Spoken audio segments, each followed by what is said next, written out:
Very good. Okay, great to hear.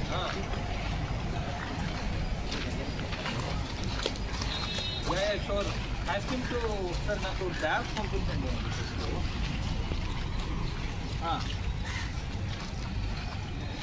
ఒకసారి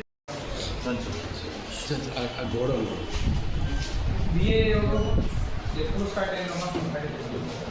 10 డేస్లో ఎంత గుర్తు చేశారు? 41.08 సార్ 41.08 సార్ 23.08 రెండు కలిపి అంటే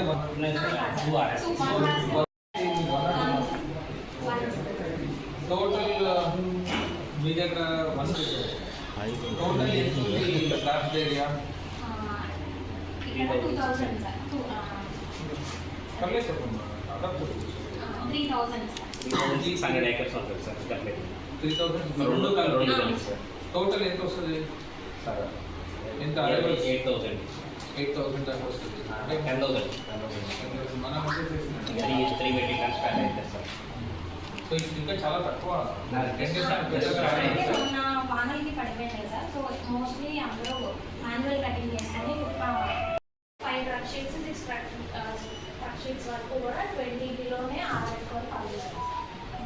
సో మీ దగ్గర మాయిశ్చర్ కంటెంట్, నీళ్ళలో మాయిశ్చర్ కంటెంట్ అదే కొంచెం వేరే ఆ క్యాలిబ్రేషన్ ఇచ్చింది సార్. జస్ట్ న్యూ మెషిన్ మనకి 2-3 RSKలో అబ్జర్వ్ చేశాం సార్.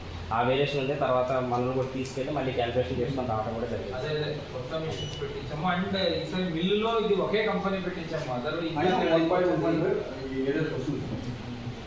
అంటే మిల్లులోనే తక్కువ వస్తుందా? మన మీరంగా తక్కువ వచ్చింది సార్. అది కూడా చెప్పారు నాకు, బిల్లులోనే తక్కువ. ఫొటోస్ తీసుకో. వీడియో కావాలంటే క్లిప్పింగ్ కావాలంటే తీసుకుని ఆపేసి ఫొటోస్ తీసుకో.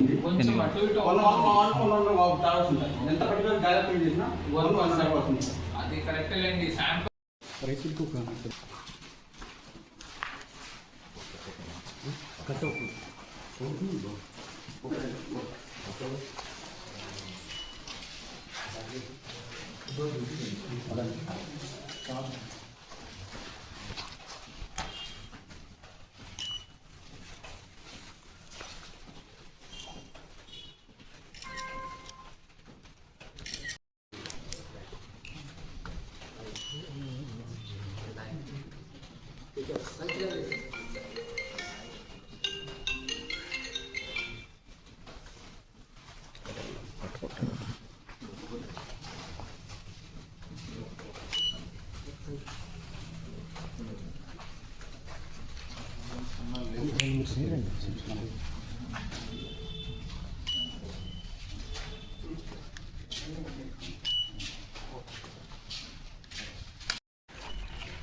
ఈరోజు కపిలేశ్వరపురం లో పీటీసీలో ధాన్య కొనుగోలు కేంద్రానికి విజిట్ చేయడం జరిగింది.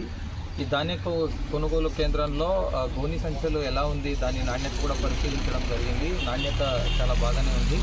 సో మన బృందం కూడాను ధాన్య కొనుగోలుకి చాలా సిద్ధంగా ఉంది. సో రైతులకి వాళ్ళు కోత వచ్చే మేరకు వెంటనే దాన్ని మిల్స్ పంపించడానికి అన్ని చర్యలు తీసుకున్నాము. రైతులకి 2 విజ్ఞప్తులు ఉన్నాయి. ఒకటేమంటే మీరు ఏది ధాన్యం ఉన్నా కూడా దయచేసి నేరుగా మిల్లుకు పంపించకుండా మా విలేజ్ అగ్రికల్చర్ అసిస్టెంట్, మా ప్యాడీ ప్రొక్యూర్మెంట్ సెంటర్ స్టాఫ్ దృష్టిలో పెట్టే పంపించండి. మీరు నేరుగా మిల్లుకి తోలేసి తర్వాత దాన్ని ఆన్లైన్లో ఎంట్రీ చేయాలి అంటే అది కొంచెం ఇబ్బందికరం అవుతుంది. సో అదొక రిక్వెస్ట్. రెండో విన్నపం ఏమి అంటే మనకు కొన్ని చోట్ల కోతకి రాని వరిని మెషిన్ వచ్చింది అని కోసేస్తున్నారు. దానివల్ల నాణ్యత లేని వరి వచ్చేది అక్కడక్కడ కనిపిస్తూ ఉంది. అది ఖచ్చితంగా చేయొద్దు. ఎందుకంటే అది చాలా పెద్ద తప్పు అవుతుంది. యాక్చువల్లీ మీకు మళ్ళీ మిషన్ వస్తుందా లేదా అనే అపోహ ఉంటే మిషన్ విలేజ్ నుంచి వెళ్ళిన తర్వాత మళ్ళీ విలేజ్కి తెప్పించి కావాలంటే మేమే మిషన్ మళ్ళీ పెట్టిస్తాము. కోతకి రాని వరిని మాత్రం దయచేసి కొయ్యొద్దు అని కోరుకుంటున్నాను. Thank you.